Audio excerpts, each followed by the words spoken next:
I'm going to go ahead and share my screen, and then we'll dive right in. All right, here we go. So what we're talking about today is making the most of your startup career, whatever that means for you. And again, it could be a startup career that's focused on joining a startup or founding your own or anything else. But this is what we're going to be focused on today. And I want to start by giving a lot of love to your amazing team, to Bill, to Carmel, to everyone who's supporting alumni at George Brown. Please let them know that you appreciate all their support. And you can put some nice emojis into the chat. I think you can even add some GIFs because this is Microsoft Teams. So please blow it up with love for your amazing George Brown team. And then a little bit about your speakers today. If anyone on this call is like, wait a second, what am I doing here? I'm not a tech person. I'm not a startup person. I'm just curious. Just know that's okay. I got my start not in Silicon Valley, but actually in New York City, in Brooklyn, where I was a kindergarten teacher. The thing that I learned from teaching kindergarten is number one, I'm a huge geek. And so I was really drawn to using technology with my students, teaching them how to record MP3s or make PowerPoints. And I was also drawn to the entrepreneurial nature of teaching. The fact that I could build my own classroom culture and make this into a really special mission that we were all on.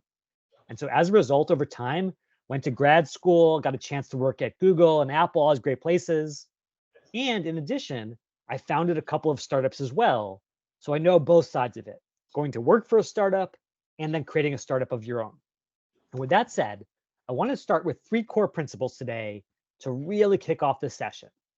And the first is that in some ways, the startup lifestyle, whether you're joining or founding, can feel so daunting compared to just going to get a job, going to work at TD or HSBC or some standard employer. But what I'm going to argue to you is that it doesn't have to feel that way. It doesn't have to feel totally chaotic if you've got a really strong process. And the process that I want to walk you through today is not just some crazy process of try this and try that, but it's kind of like the scientific method applied to careers. We're going to build a hypothesis together, we're going to get data together, and then we're going to use those insights to become super successful in everything we do.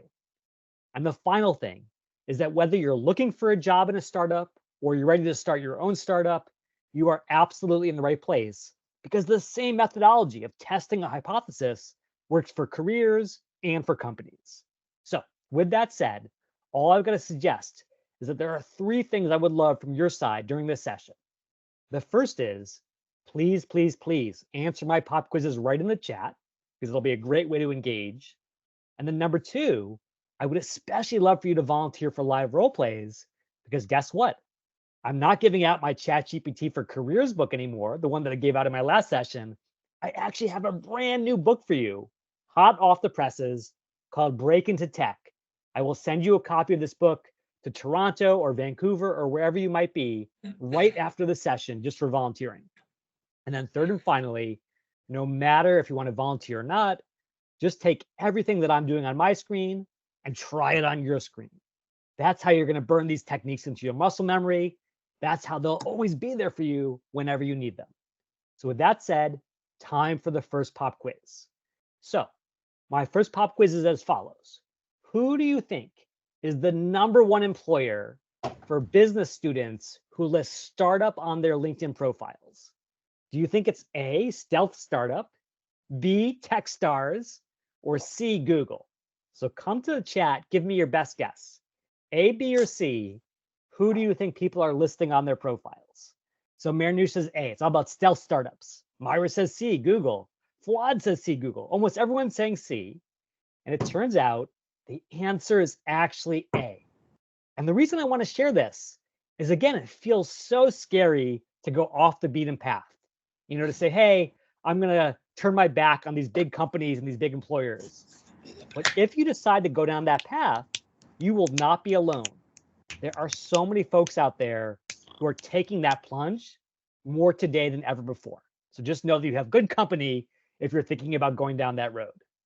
All right. But that being said, whether you're starting a startup career or you're starting your own startup, the biggest mistake that I've consistently seen is people just go right out there and go for it before really testing the idea. And so the first thing we're going to do together is we're going to test out your hypothesis, not just in our minds, but out there in the real world leveraging the George Brown Network. So if you want to win the first copy of this book, all you've got to do is raise your hand right now inside Microsoft Teams. Whomever's hand goes up first will get this first chance to try this out and win a copy of the book. Weather. So let's see here. Okay, I see that Marnouche was first. Marnouche, you've got this one.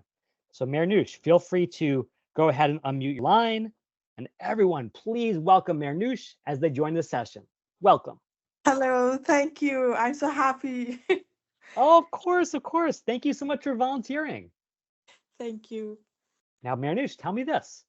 When you think about these two different pathways we're talking about in terms of joining a startup or joining a tech company versus starting your own company, which one is more appealing to you today? Actually, I'm more interested about starting my own tech company. Ooh, I love it. And so tell me where you are in that journey. Have you already started it? Are you thinking about starting it? Give me some of the context. I have a friend. She has an idea that she started to work on in Sweden, and I believe her idea is very good to implement in Canada as well. So I hope someday we can do the same thing in Canada. That's awesome. And so for your friend's idea, who is the customer? What are they selling? Who are they trying to reach? It's actually something connected to the healthcare, and it's both private people and even the government, because the healthcare system is like funded by taxes money. It's Yeah. like it's yeah. So it's a kind of business to government or business to the person, and we can have the idea business to business as well. So there are so many potential in this idea, so I'm very excited about that. Okay, that's awesome. And I think this is the perfect kind of scenario where there are different ways of building this business. Is it B2B, B to government, B2C, or is there some other variation that's even more effective? And the best way to know for sure is to ask. So let me show you the superpower of LinkedIn here, which is that LinkedIn will let you find these customers ahead of time and really get to understand, is this going to be a viable business? So who do you think would be a good sort of target customer for us to start with? Someone who works in like the Ontario healthcare system on the government side? What do you think, Marnouche?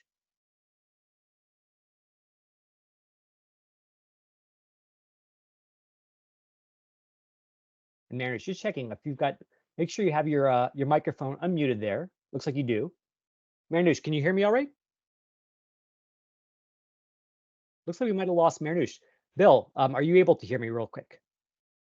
Yep, I can hear you. Yeah, I think we might have lost Marnouche, unfortunately. That being said, I'm going to carry on, even if she can't join immediately. I'm going to, Marnouche, if you come back on, let me know, okay? Okay, I'm there we back. go. Oh, you're back. Okay, beautiful, beautiful. Marnouche, Yeah. tell me this. When you think about sort of who that ideal customer might be that we're going to sort of test out this business viability on, might it be someone in the Ontario healthcare system on the government side? Yeah, I think we can start there. Okay, absolutely. So let's start with this. We'll start with Ontario Health, and there it is, Ontario Health, Sante Ontario. And what we're going to do is we're going to find someone inside the system that we can reach out to and learn from. Now, is there anyone in particular inside this organization who might be a really good target customer, like a certain job title, a certain function? Actually, yes, the physiotherapist. A physiotherapist, is that right? Yes. Okay, beautiful. So check this out. So here are 2,400 people who work for Ontario Health. We're going to say, show us the people who have physiotherapists on their profile. So sure enough, here are our people. Here's Kelsey, here's Tina, here's Elzar. And here's what I want you to do, Marnouche. I want you to reach out to these people to learn about whether they would be interested in some of the things that your business might offer. So here's the best way to do it. Let's say you want to get in touch with Elzar. If you want to get in touch with Elzar, do you think you should reach out directly, or might there be a better way to get in touch with him? if I want to listen your advice from previous Ah, workshop, I think I need to do some research first, and then I'm probably going to use ChatGPT to create a comment or a notification, and then start to connect to him first. yes, absolutely. So you definitely want to research his profile, understand his experience with physiotherapy, all these different things that he's done. However, one thing I was going to suggest is look at Can you this. also, The beauty of LinkedIn is that it George, I'm sorry, shows you who you have in common. So you've got this mutual connection, Harsh. And if you reach out through Harsh, Harsh can introduce you to Elzar, which makes it even more attractive for him to speak with you because you're being referred by a friend. How does that sound so far, Amirnush? Okay, so you suggested I need to contact my friend on LinkedIn and ask for referral.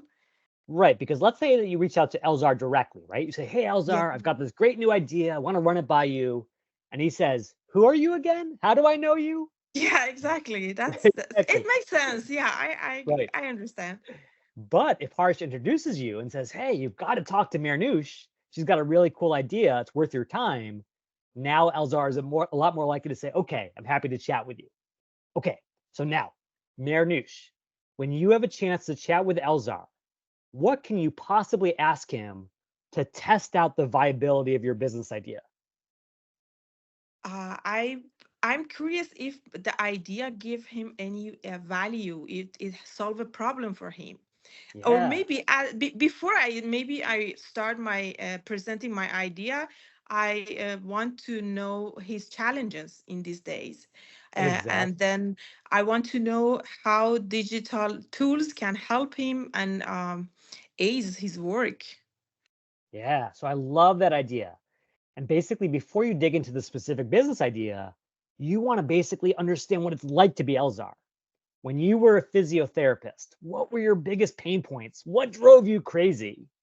And that Yeah, way you get exactly. really good context for where he's coming from. And then you could start to say, okay, knowing what I now know about your experience, what do you think about this solution? If I was to offer you this service or this product, would it solve some of those challenges? And now here's where I would get really specific. If Elzar is just a nice guy, what's he likely to tell you, Marnouche? Oh, it's very hard to know. I don't know. Well, so here's the problem. If I find that so many people are so nice that they'll say, "Oh, it's a great idea. I love it." But here's the problem. If they don't actually mean that, if they're just being polite, you might get the wrong idea. You might believe that this business is going to be more successful than it actually will be because you've been told, "Oh, it's so great."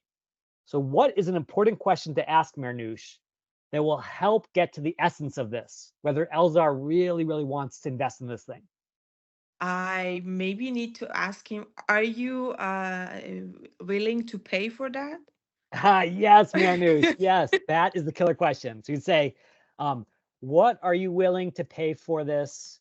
Or better yet, would you be willing to be one of the first investors in this or one of the first clients of Yes. this? Would you be willing to put down money? And you, of course, don't have to take his money today because you don't have the business set up.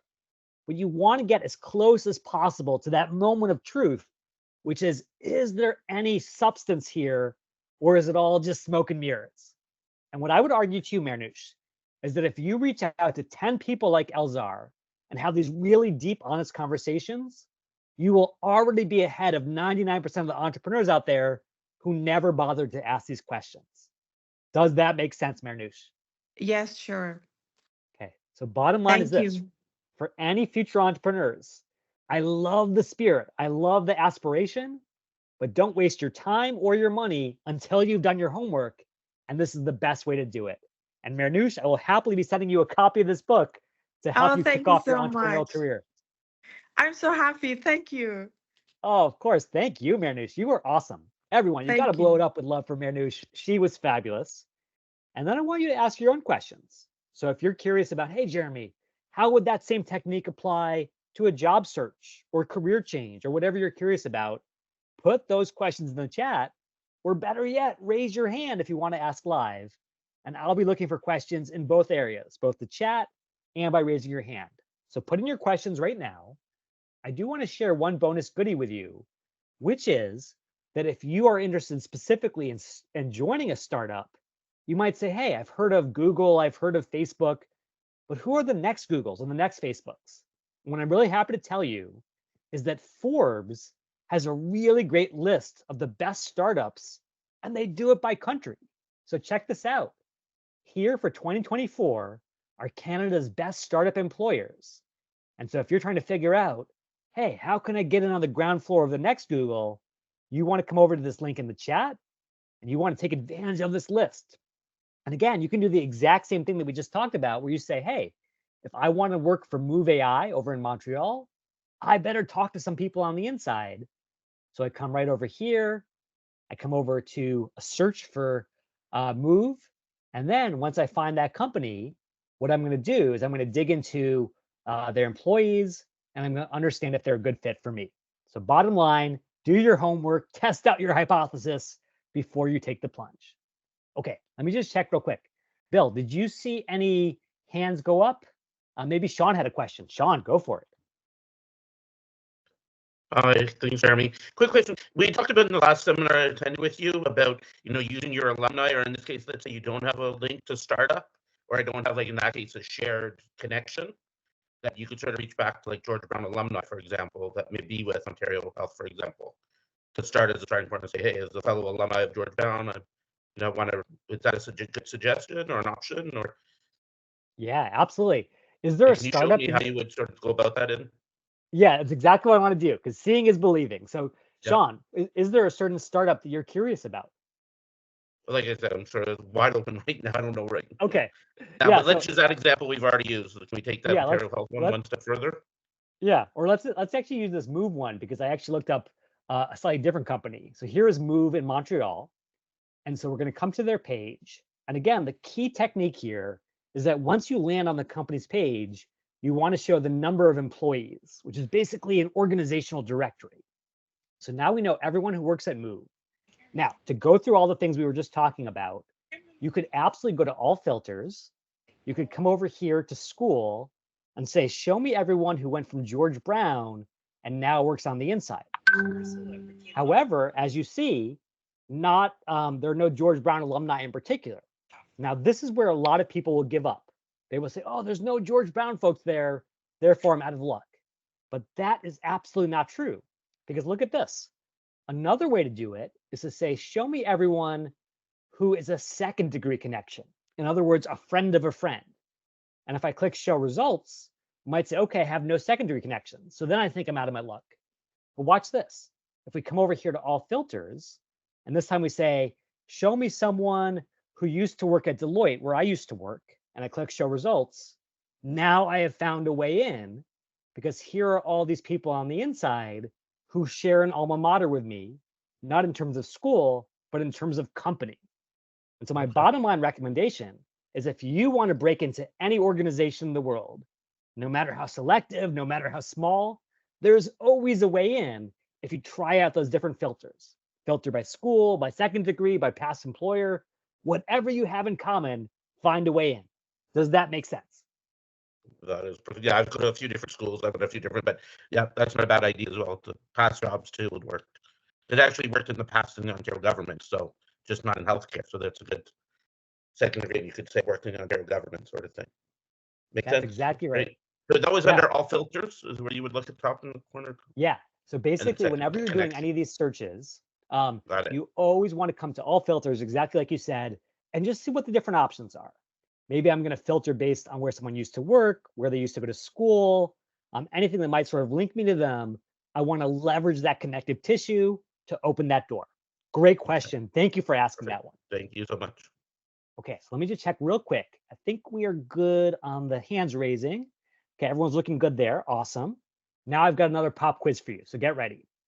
What percentage of recruiters reported in a recent survey that they only recruit candidates on LinkedIn? Is it A, 35% of recruiters, B, 64% of recruiters, or C, 97% of recruiters? So A, B, or C, come to the chat, give me your best guess. Now we have a lot of different guesses here. Greg and Sean say B, Ahmed says A, Mernu says A, or C, excuse me, Myra says C, Silvana says B. lots of different guesses. It turns out the answer is about 2/3. So 2/3 of candidates say they're only using LinkedIn for recruiting, but almost every recruiter is using LinkedIn in some way. And what this means is that if you are not on LinkedIn, if you don't have a really strong profile and a robust presence, then you are missing out because you have two kinds of customers. If you're applying for startup jobs, you have the customers of the recruiters themselves who are looking for your talent, who want to hire you for their companies. And if you're a founder or you want to start a company, just like we talked about before, your future customers are on LinkedIn. They are the consumers, the business leaders who are going to be buying your services or your goods when you start to go into business. So bottom line, I want to make sure that you get found. And as a result, I want to give a free profile makeover right now to one lucky George Brown alum to help you nail the most important things on your profile, whether you're starting a business or starting a job search. Okay, I'm coming over to our people list. And I see that the first person to raise their hand was Sania. So Sania, you've got this opportunity. Feel free to unmute. And everyone below would love Sania. Hi, how are you? I'm good. How are you? Doing awesome. Thank you for volunteering, Sania. Of course. Now, Sania, just like our previous volunteer, give us a little taste of where you are. Are you looking for careers? Are you looking to start something? Honestly, I was just really curious to learn about startup careers. I'm not necessarily joining or founding one, but eventually I do want to open up an HR marketing centric company that can provide overseas solutions. So, Oh, I love that, Sania. So you're playing the long game here. So kind of like initial focus on jobs and opportunities, but yes. someday you'll go to the other side and become the founder. Yes. Okay, that's awesome. So I will show you how to play that long game through your profile. Okay. Let's start with a sort of shorter term game, which is who do you want to find you tomorrow? Like what would be the best case scenario where someone comes across your profile and wants to reach out? What do you want them to find you for? I would want them to find me for a marketing internship or an entry-level role. Dentsu would be great. Publicis Canada would be great. Beautiful. Okay, so now with that in mind, let's imagine that I was a recruiter or hiring manager at Dentsu or any of these marketing organizations. And so, of course, the first thing that I do is I always start by searching for job titles. Show me marketing managers. And what I want you, Sania, and everyone to do is to come to LinkedIn and put yourself into their shoes. Get a little taste of what happens when you run that search. So I'm going to come over here and I'm going to say, show me marketing managers. Now, Sania, when this page loads, I want you to tell me what all these winners of the LinkedIn lottery have in common. Keen, Kim, Somia, Brooke, Jafe, why are they at the top of this list? I think they're near you location-wise, or they're your connections. That's exactly right. So they're definitely in my location because LinkedIn always geo-filters. So I'm based in Silicon Valley and you're seeing a lot of Bay Area. If I was doing the search in Toronto, you would see a lot of Toronto and Mississauga and all of that. But there's something even more important than location. What do you think that is, Sania? Your mutual connections? That's true. So some of them are second degree or third degree. But the most important thing by far is the keyword itself. Marketing manager is being repeated again and again and again in every headline. Every single one of these examples has that same pattern. So with that in mind, do you mind if I pull up your profile, Sania, not to criticize it, but to shower it with love? Of course, yeah. Okay. And everyone, please root Sania on because it's one thing to raise your hand, but to share your profile with your classmates, that takes tremendous guts. And Sania is amazing. I can see you're going to be a great entrepreneur someday, Sania. Thank you. Okay, so we're going to pull up Sania's profile. And here we go. Okay, and is this your profile, Sania? Yes, this is okay, my just wanted to make sure. Beautiful, beautiful. Okay, so Sania, given what we just talked about, where your headline, that little piece of text that lives below your name is so important, what should you be putting in there to make sure that you get found for marketing manager roles?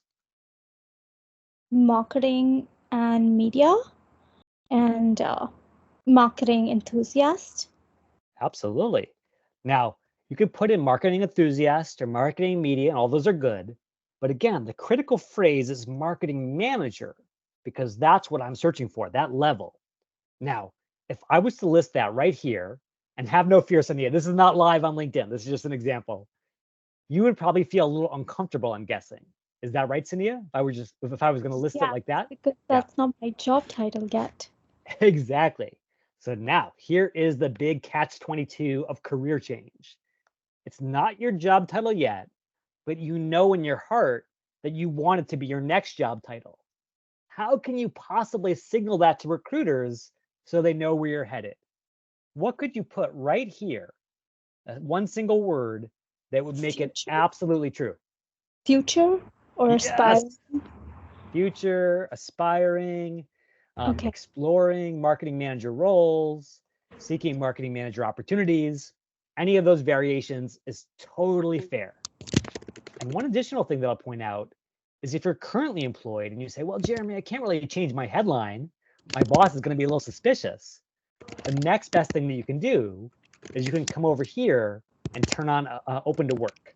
So what you're going to do is you're going to come over to open to work and you're going to say, I want to be found for marketing manager roles, or I want to be found for head of marketing roles, or whatever it is.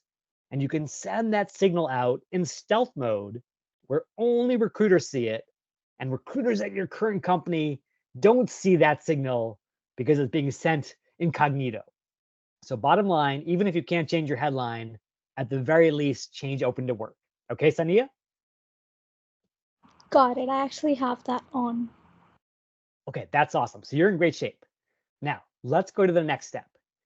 What do you think a recruiter would do if they saw 10 million results?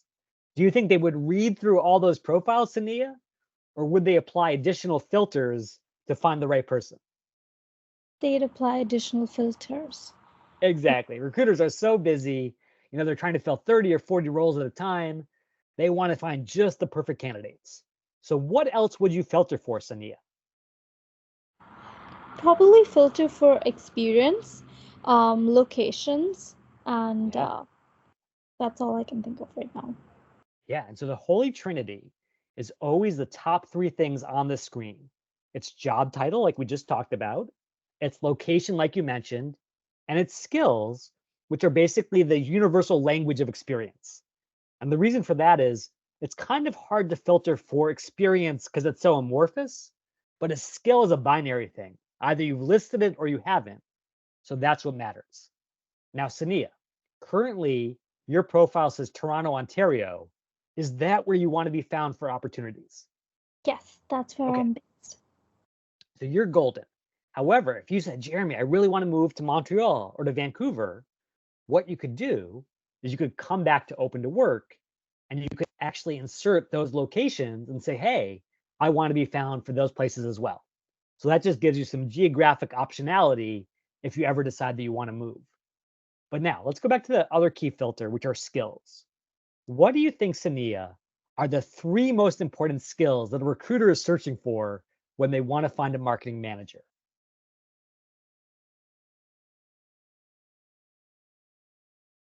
And every George Brown alum out there, please help Sania out. Put some ideas into the chat. Go for it, Sania. Market and analysis skills, strategic marketing management, digital marketing, project management, communication, anything else. Absolutely. Those sound good to me. Now, as a savvy market researcher, you don't want to just rely based on your gut instinct. You want data. So what if I told you this, Sania? What if I told you there is a place on LinkedIn where you don't have to guess at these keywords because recruiters just give them to you every single day? What is that place, Sania? The job description. Exactly. I just want to give a big shout out to Ahmed and Silvana and Cydia and Myra, everyone who's helping out in the chat. I appreciate all that support. Thanks for sharing so much love. That being said, here are some marketing manager jobs. And when you look at these jobs, what you're going to see is that inside the job are all the skills that matter. Things like SEO, pay-per-click, ROI, all that stuff is really critical. Now, if I could give you X-ray vision so that you could see past all the fluff and just pull out the most important keywords and see how you're doing on those keywords inside the LinkedIn algorithm, would you be interested, Sania? Yes, actually, that would be helpful. Okay, so check this out. I have a site that I really like to use called jobscan.co. I'm going to put the link into the chat because I want everyone to try this. And the thing that is so powerful about JobScan is it makes it really easy to see what's happening inside the black box of the LinkedIn algorithm. So I'm going to come in here and I'm going to basically simulate a LinkedIn search so we can really see what's happening behind the scenes. So the first thing I'm going to do is I'm going to grab Sania's profile. And you can do the same thing with your profile, or you can do it with your own resume, whatever you prefer. And then once you've grabbed all the skills and experiences, we're going to paste it right in to the JobScan dashboard. And then we're going to compare it side by side with a specific job description that might be a really good fit for Sania. So Sania, are you ready for your moment of truth? A little nervous, but okay. Okay, that's totally fair. Well, we've got to root you on. So here's what I'm going to ask everyone to do. Let's do a digital drum roll. Come to the chat and put in your favorite drum emoji, your favorite drum GIF. Blow it up with love for Sania because she's putting herself on the line here to help you learn. And we're going to count down from 5. Are you ready, Sania? Here we go. 5, 4, 3, 2, 1. I see so many great drums from Silvana, Sean, Roof, Precious, Cydia. And now we're going to see inside the algorithm what is happening every single time recruiters search for marketing managers. And what we're going to get is we're going to get this match score. A match score basically tells us inside this LinkedIn algorithm, where do you rank on this page? Are you at the very top because you have a high match rate, or at the very bottom because you have a low match rate? So we're going to pull that in. And actually, let me do this. I'm going to actually get rid of this extraneous stuff at the bottom. I'm going to run that search one more time. And then once we have our search done, we're going to know exactly what we need to know. So we're going to say, which keywords are missing from my resume based on the following job description? We're just going to paste it in like this. Here is my resume. We're going to paste in Sania's resume. And then we're going to say, here is the JD. Here is the job description. We're going to paste that in. And then we're going to have that big moment of truth. Here we go, Sania. We're taking it into the world of AI. And says, okay, based on the provided job description, these are the things you're missing. And you're missing digital marketing strategy, social media marketing, SEO, vendor management, budget management. But tell me this, Sania, of all these things that you're missing today, do you have some of those skills already? I do actually, yeah. I had a feeling. I bet you have a lot of them, right? Yeah. Okay, so tell me one of these as an example where you already have that skill. Digital marketing strategy, marketing Beautiful. analytics, project management, cross-functional team leadership. Yeah. That's awesome. And just out of curiosity, Sania, how many of these do you think you have to show up well on a recruiter's search? Do you think you need to have all 100% covered, or more like 75% or 50%? I think about 75%. Yeah, that seems about right. But check out the data. The data is crazy here, which actually shows that when there have been experiments done to see what the right sweet spot is for matching the skills listed in the job description, the absolute maximum level of interviews don't come from 100%. They come from like 50 or 60%. What could possibly explain that?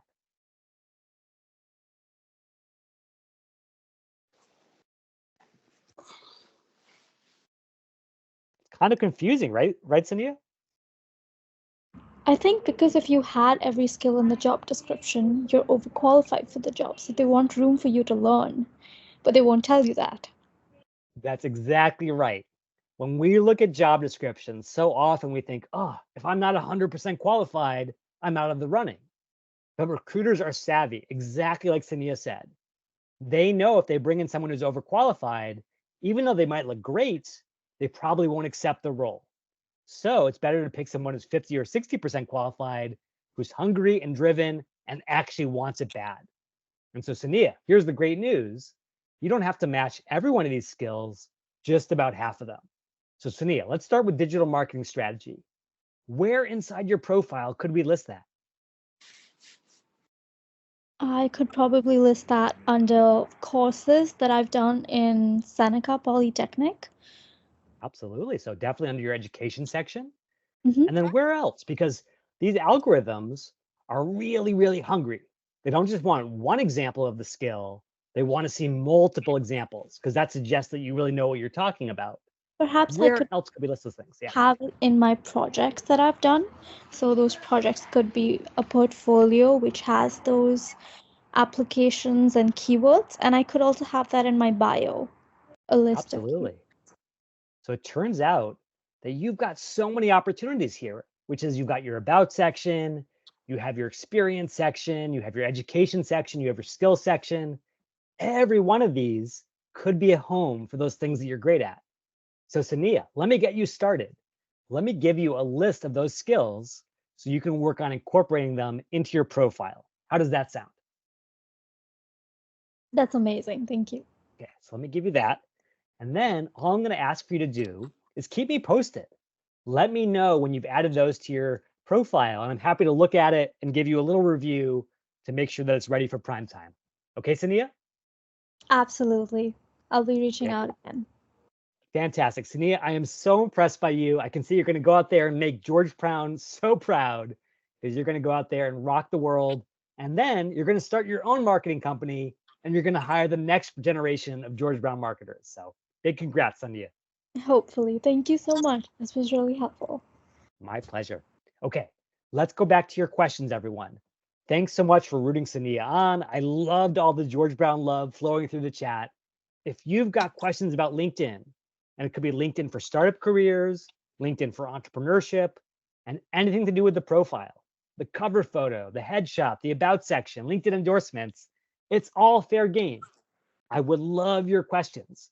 So put them in the chat, or better yet, raise your hand and we can actually chat live about whatever you're curious about. So take a moment, think of your biggest, spiciest questions about LinkedIn and put them in. And we're going to start with Cydia. Cydia, what's on your mind? Hi. I am.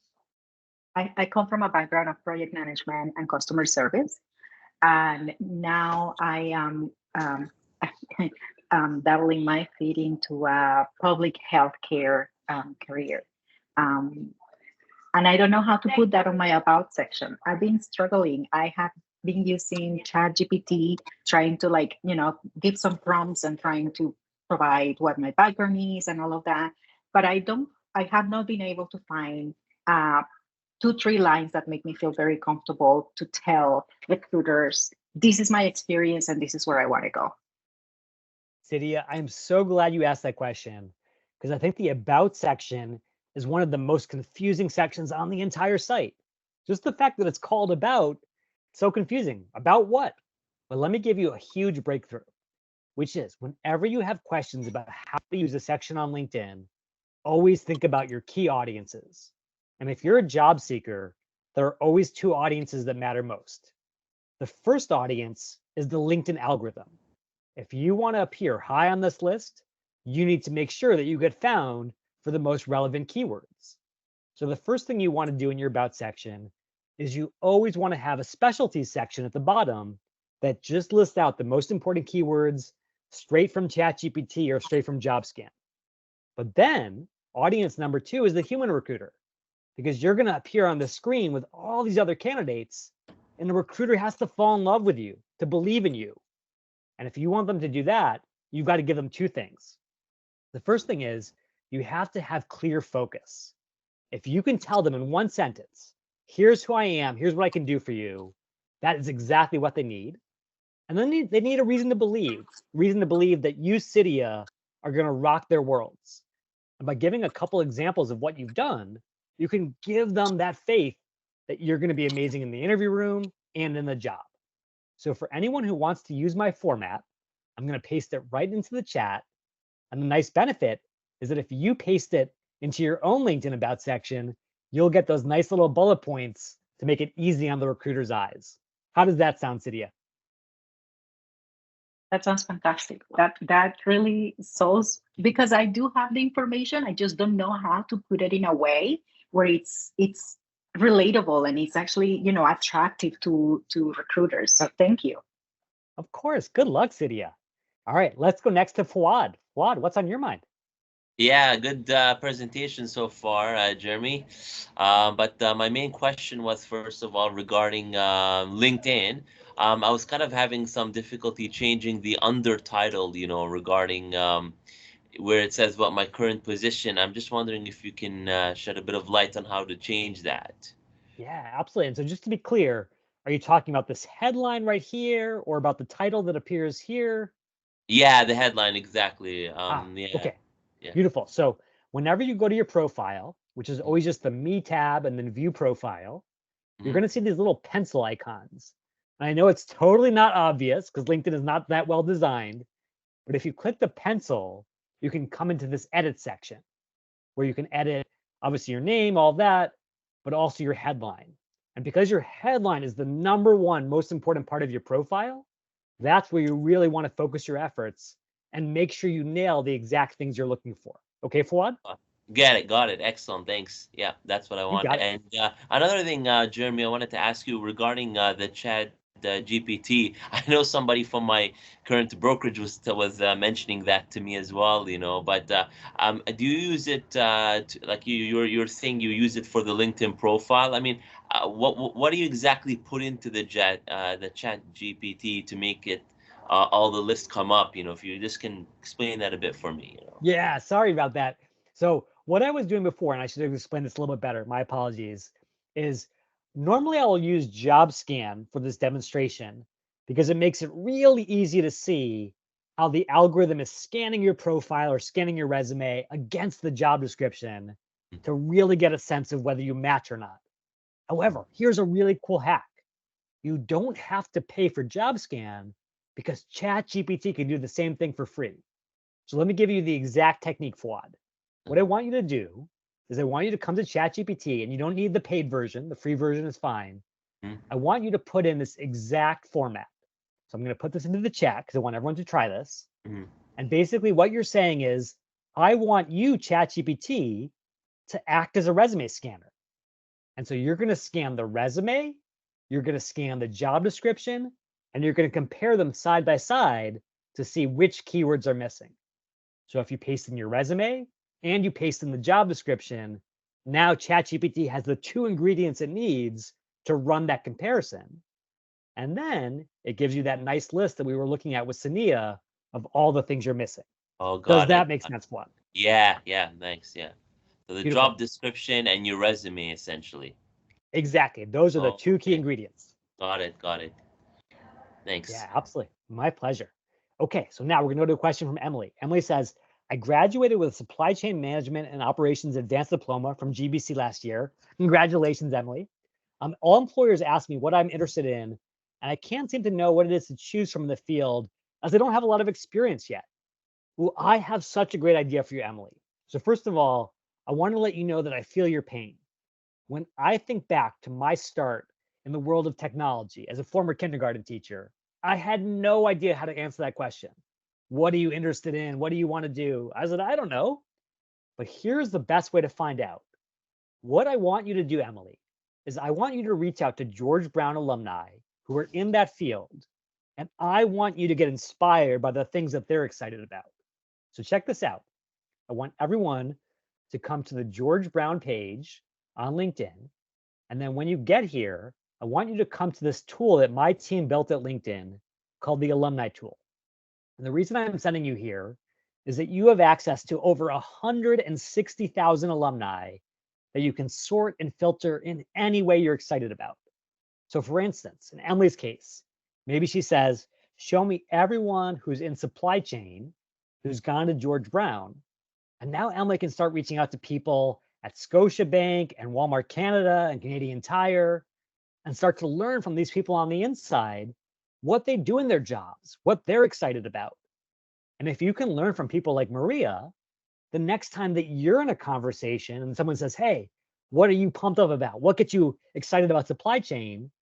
You don't have to make it up on the spot because you've already developed your passion by learning from people who've come ahead of you. That is the path to success, Emily.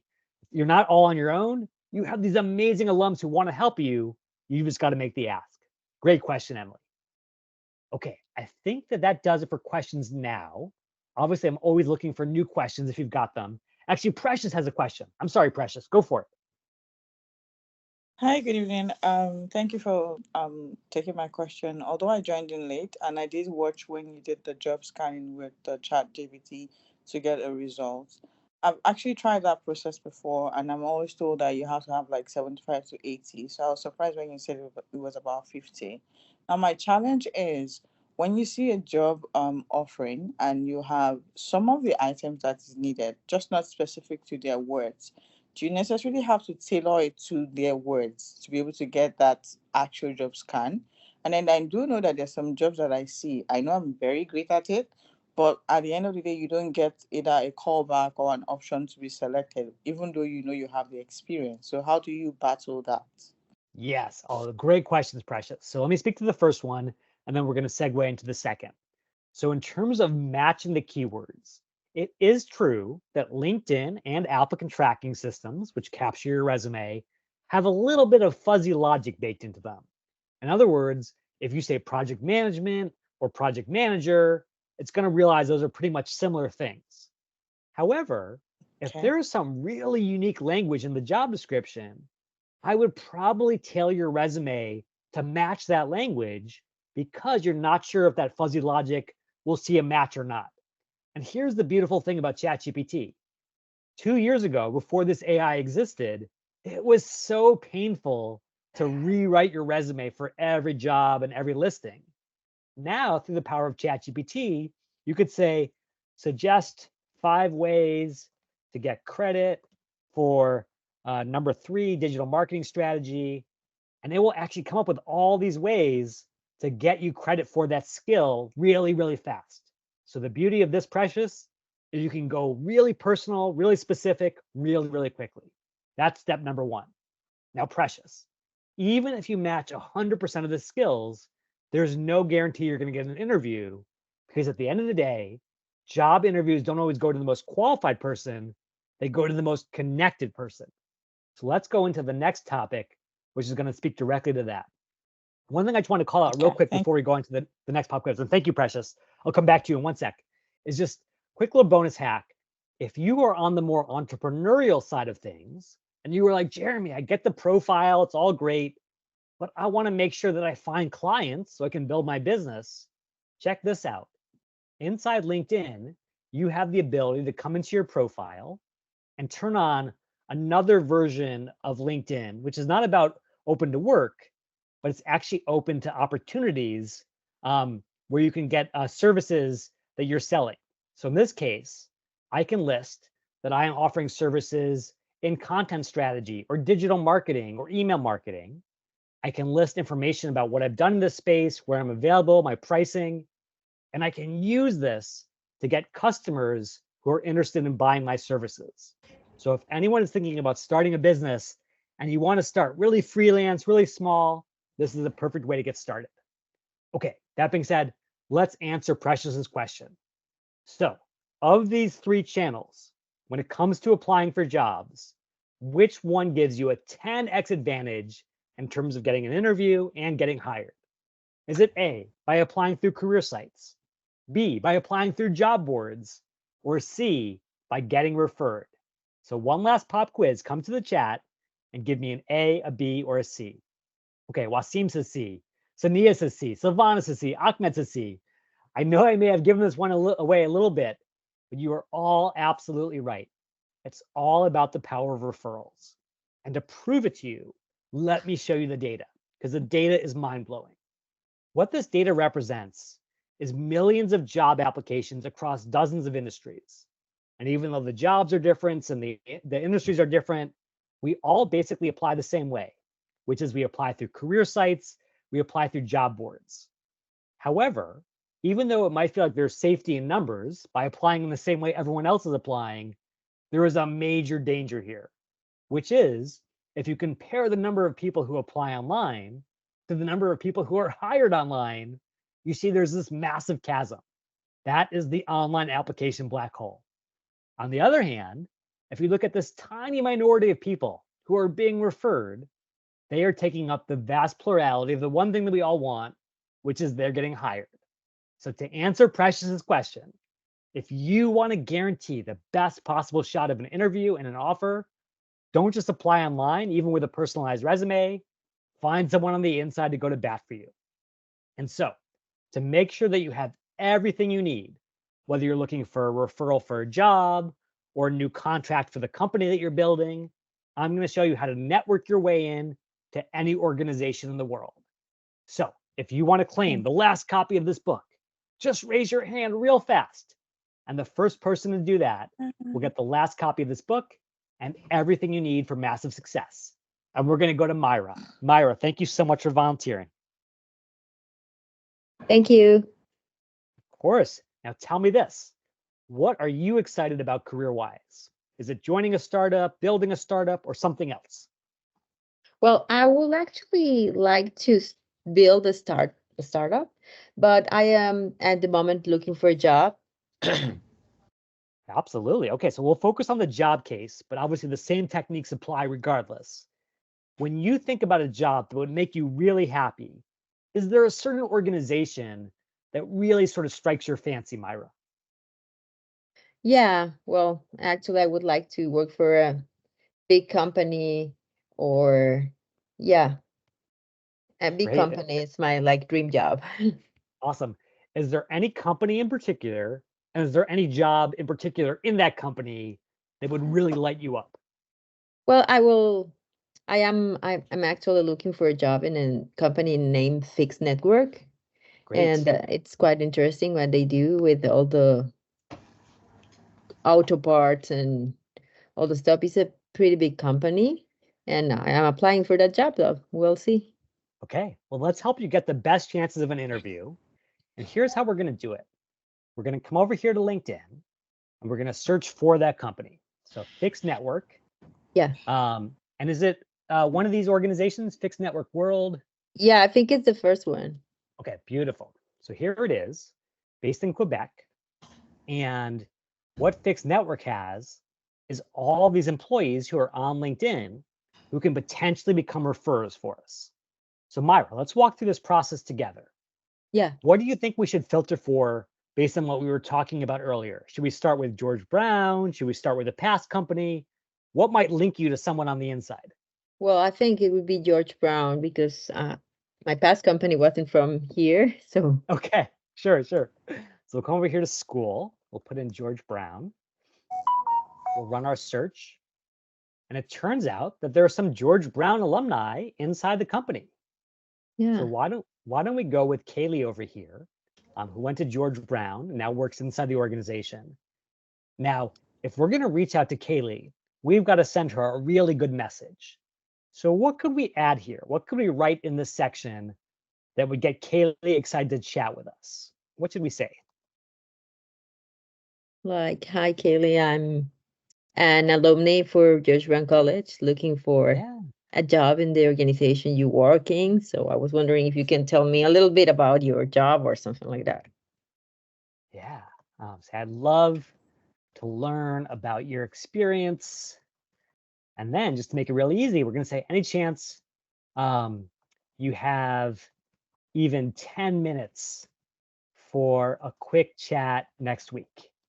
And the reason I love the approach that you talked about, Myra, is it's all about curiosity. It's all about commonality. You didn't come in and said, Kaylee, give me a job or even give me a referral. You just said, I want to learn from you. I want to learn from your experience, which is catnip to any alum because everyone loves to share their experience. So I'm going to put this template into the chat because I think it is an amazing way to get started. Oh, yeah, please. Now, Myra, tell me this. If Kaylee agrees to chat with you, I think that she will, how can you drive that conversation in a way that could eventually lead to a referral? Is it a good idea to come in and ask for a referral immediately, or is there a better approach? Oh, I think I will just would research a little bit what she do there and what her interests are and try to start from there. Yeah, I mean, you could I say would never ask for a referral like, please give me a referral. No, that's I don't right. think That's that right. works. That's way too transactional, right? Don't want to do that. Yeah. But instead, you could say, how did you go from George Brown to this company? What's it been like on the inside? What's kept you here? What's got you excited about it? And now you're going to learn a lot about her. You're going to learn a lot about the company. And in the process of doing that, Myra, you're building this really strong bond because people tend to like the people who are interested in what they're interested in. And so by showing interest, you're already developing really great rapport. Okay, at the end of the conversation, I want you to be able to ask this question with confidence, Myra. So go ahead and write this down. I want you to say, Kaylee, it's been great chatting with you. Yeah. One last question before I go. If you were back in my shoes trying to get a job at Fixed Network today, what would you be doing to get your best shot at an interview? And the reason I like that question is it really changes the framing. It's not like, Kaylee, give me a job. It just says, hey, empathize with my experience because you've already been there. And then chances are Kaylee will say, hey, I was referred, my whole team was referred. Referrals are really important here. And at that point, one of two things are going to happen. Either Kaylee's going to say, Myra, I'd be happy to refer you. Send me your resume. I'll put you in the system. Or maybe she says, Myra, go do a little homework. Talk to Jefferson, talk to Danielle, learn a little bit more of the company. And then when you follow up with her and you show her that you're really invested in learning about the organization, now she's even more ready to support your success. So Myra, when you see your dream job posted on the Fixed Network job site, are you going to apply online and hope for the best? Or are you going to get a referral? I'm going to get a referral. That's exactly right. And how are you going to get it? What could you say to Kaylee that would make it really easy for her to say yes? What do you think is the best way to frame it?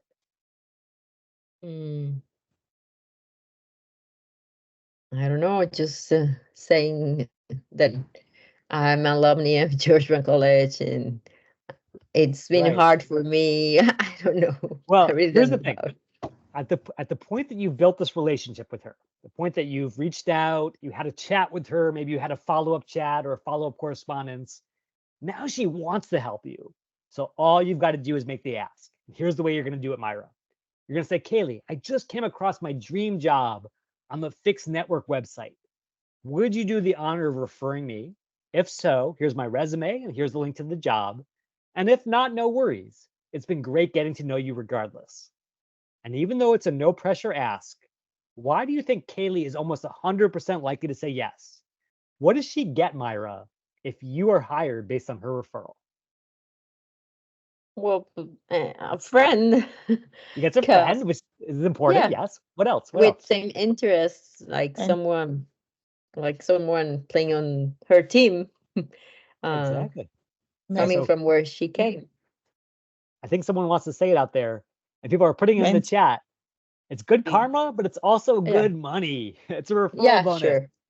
And here's the interesting data, which is that if you look at why people get these referral bonuses, it turns out that companies have a massive incentive to hire people through referral because referred candidates are more likely to get hired faster, to stay longer on the job. And so as a result, companies want to incentivize them. So in the world of business, this is a rare opportunity, Myra, a win-win-win. It's a win for you because you get a 10x advantage in the hiring process. It's a win for Kaylee because she gets a referral bonus. And it's a win for the company because they get an amazing new employee. So bottom line, get that referral and go out there and rock the world, Myra. I cannot wait to celebrate your success. Thank you so much. Myra, you were awesome. Thank you. Okay, Thank you. so I know it's getting late. It's 7:30 in the East. So I do want to finish up. If you've got any last questions about LinkedIn, startups, entrepreneurship, or anything else we've covered today, put those questions in the chat right now, or raise your hand if you want to ask live. As you put in your final questions, I just want to give you a couple of last little bonuses before we finish up. So one last little bonus hack is that we've done a lot of connection through LinkedIn today, sending messages, sending invites. However, if you don't hear back from someone through LinkedIn, know that there's always another way. So check this out. There's a site called hunter.io.